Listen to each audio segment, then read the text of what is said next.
Bonjour à toutes et à tous, donc bienvenue sur Historia. Donc aujourd'hui nous allons travailler sur Louis XIV, donc qui est également appelé le Roi Soleil.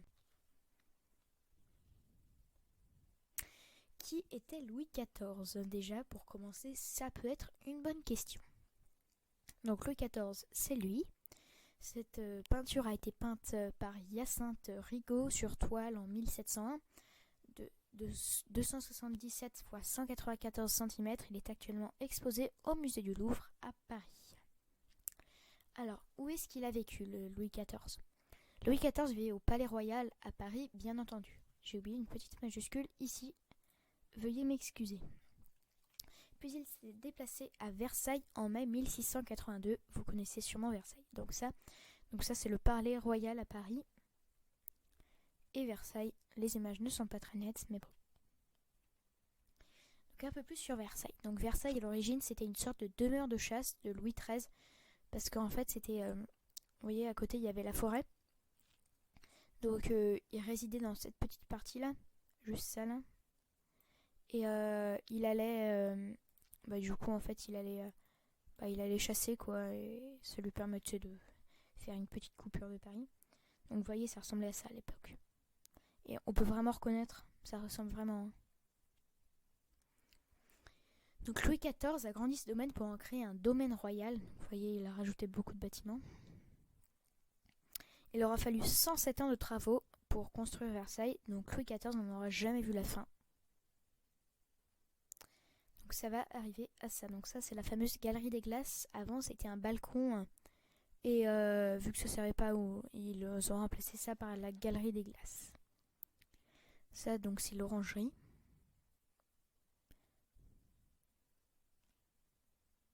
Bon, après ça, bien sûr, c'est de nuit avec des illuminations. Mais... Donc ça, c'est la grande porte que vous connaissez sûrement. Les jardins. Alors, je me permets de rajouter que...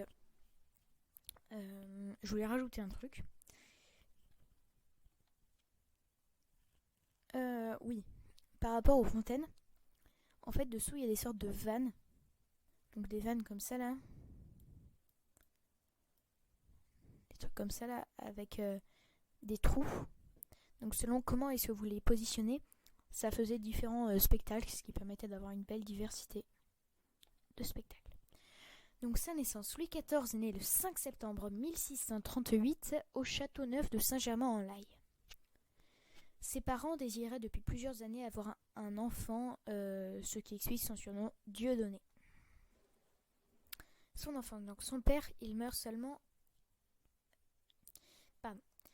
Son père meurt seulement 5 ans plus tard, donc quand Louis XIV a 5 ans. C'est donc sa mère était du cardinal de Mazarin qui dirige le royaume. Donc le cardinal de Mazarin, vous le connaissez sûrement, c'est cet homme-là. Le cardinal de Mazarin qui éduque Louis XIV l'influence, mais il mourra en 1661 suite à une crise d'urémie. Donc Louis XIV, il va donc s'emparer du pouvoir pleinement, parce que là en fait, il était considéré comme le roi, mais c'était pas vraiment lui qui dirigeait. Voilà, donc ça c'est un tableau qui s'appelle le Sacrement de Louis XIV, avec les fleurs de lys là.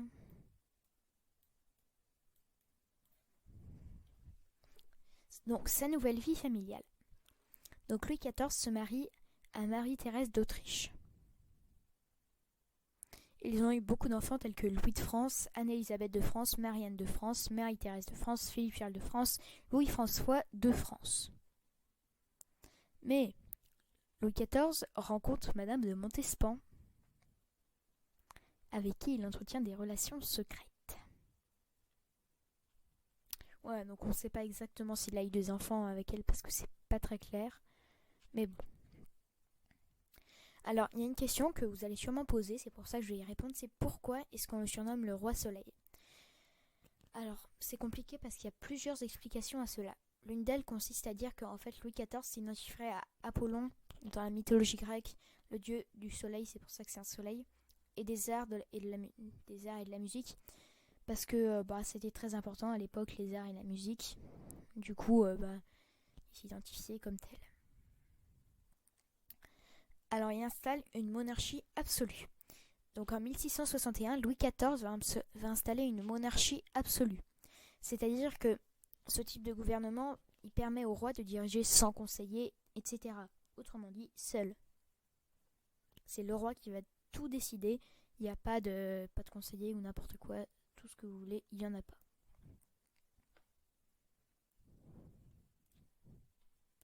Donc c'est conquête. Si vous vous demandez pourquoi il y a un S rouge, ça va... Voilà. Donc ça, en fait, ce qu'il y a en beige, tout ça là, c'est la France avant Louis XIV. On va prendre la gomme, on va gommer cette horreur. Donc avec le traité de Westphalie en 1648, il gagne tout ce qu'il y a en rouge bordeaux là, tout ça là, cette petite province est là. Avec le traité des Pyrénées en 1659, il va gagner toute cette zone autour de Perpignan. Ici, des petits îlots par là, une petite zone ici et une zone ici. Avec l'acquis entre 1661 et 1662, il y a quelques petites provinces comme ça, par-ci par-là. Avec la paix d'Aix-la-Chapelle, il va conquérir le territoire autour de Dunkerque et de Lille. Le traité de Nimègue lui permettra d'avoir toute la grande région autour de Besançon et lui permettra de circuler un petit peu en fait entre ces différentes conquêtes.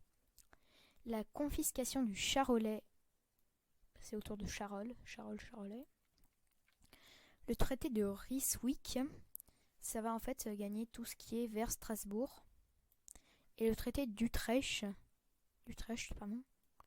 c'est là, cette partie-là. Alors ça, je ne sais pas pourquoi est-ce que ça n'est pas dans la liste, mais il doit avoir gagné ça peut-être. Enfin, je ne sais pas trop. Voilà. Donc vous voyez, en plus, c'est compliqué la France à l'époque parce que pour passer de là à là, il faut avoir des droits pour passer ici, quoi.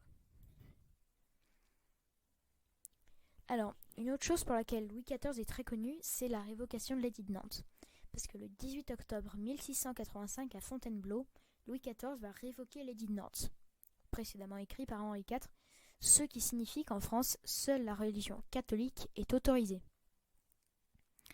Alors encore, ce schéma-là n'est pas vrai à 100% parce que la croix signifie aussi les protestants, tout cela. Les orthodoxes. Alors, sa mort. Louis XIV meurt le 1er septembre 1715 aux alentours de 8h15, on est précis ici, dans la chambre du roi, comme le veut la tradition à Versailles. Son règne aura donc duré 54 ans, c'est beaucoup. Louis XV le succédera. Voilà, donc ça c'est un autre tableau qui s'appelle La mort du roi. On peut voir, ça doit être la reine. Là il y a tous les moines. Ça on pourrait peut-être penser que c'est le paradis avec ici les enfers. Ça c'est un portrait de Louis XIV, puis là il y a sa cour. Ah, et puis là on le voit en train de mourir. Merci à toutes ceux et à toutes celles qui ont pu regarder cette vidéo. Nous vous invitons vraiment à vous abonner, à liker, à activer la cloche, mais aussi à commenter pour nous dire ce qui va, éventuellement ce qui ne va pas.